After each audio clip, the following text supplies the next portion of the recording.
बातमी येते मुख्यमंत्र्यांच्या एका विधानाची। खंबाटा प्रकरणामध्ये शिवसेनेनं सौदेबाजी केली असा गंभीर आरोप आता मुख्यमंत्री देवेंद्र फडणवीसांनी केलाय।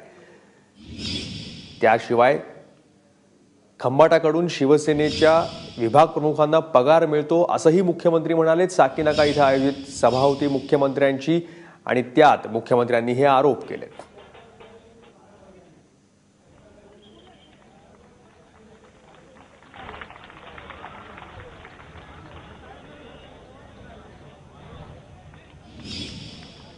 दोन 2014 साली या शिवसेनेच्या युनियनचे प्रमुख त्यांनी त्या ठिकाणी सौदेबाजी केली आणि रायटिंग मध्ये अग्रीमेंट केला की जुन्या अग्रीमेंट प्रमाणे जो शेवटचा हिस्सा कामगारांना द्यायचा होता तो नाही दिला तरी चालेल, तो आमच्याकडे द्या, त्यांच्याकडे देऊ नका असा रायटिंग मध्ये अग्रीमेंट केला।